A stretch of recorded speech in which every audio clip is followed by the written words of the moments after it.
Meg from High Scores Arcade, and tonight we're going to be taking a quick peek into 1982's BurgerTime by Data East. Now, if you're used to seeing this title in the arcade, you may more readily identify it as a Bally Midway title, as they did have the North American distribution rights for the game. However, Data East, who developed the game, did put it out for the arcade as well, and sometimes you see these cabinets that have different artwork. They put it out as part of their Deco system, which was kind of an early attempt at arcade cabinet convertibility, much like the Neo Geo, which came years later.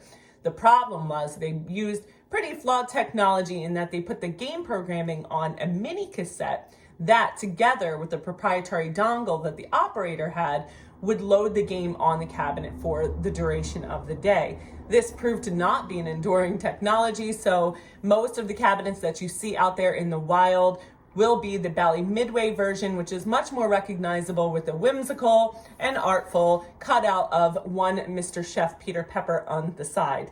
Now, what does excellent at this game look like?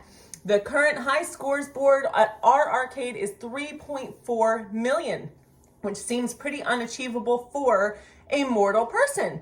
However, when you look at the Twin Galaxies posted score, that's currently posted at 7.8 million, but there's nobody in this video that can teach you how to get there. So this video, again, is to show you how to get up to the default score. Those of you who don't know, the default score is the one set on the machine by the manufacturer, which basically represents when you have a general mastery of the game mechanics and a baseline level of All right, so starting us off on level 1 here, I'm playing as Chef Peter Pepper.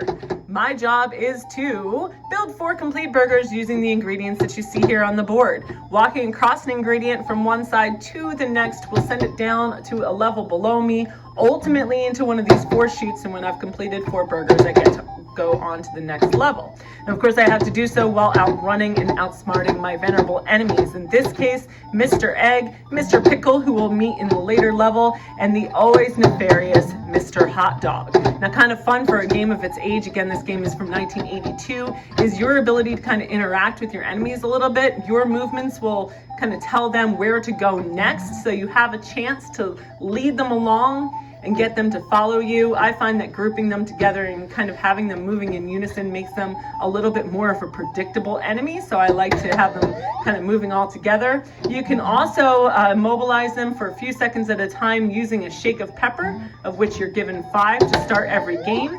There are some opportunities, and you see I just got a huge point bonus for sending all those guys down on the ingredient at once. So you see my score's up to 4,200 with that one quick move.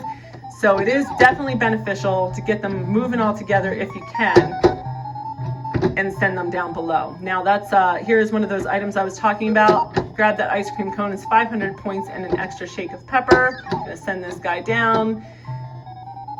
So again, you can deal with your enemies by immobilizing them with a shake of pepper. You can send them riding down south on an ingredient, or you can crush them with an ingredient if they happen to be walking below them.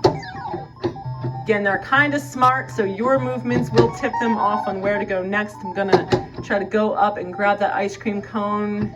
We'll see if it stays. There you go. So you'll see those items don't stay on the board for too long, so if you can safely go grab one, you definitely want to, but again, you might get all the way up there and miss your window, so they don't stay for too long.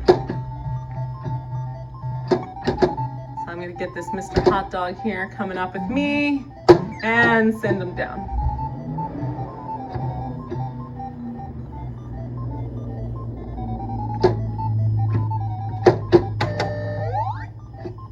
Get out of dodge there.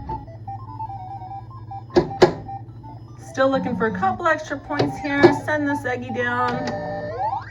I'm gonna run over and complete the level.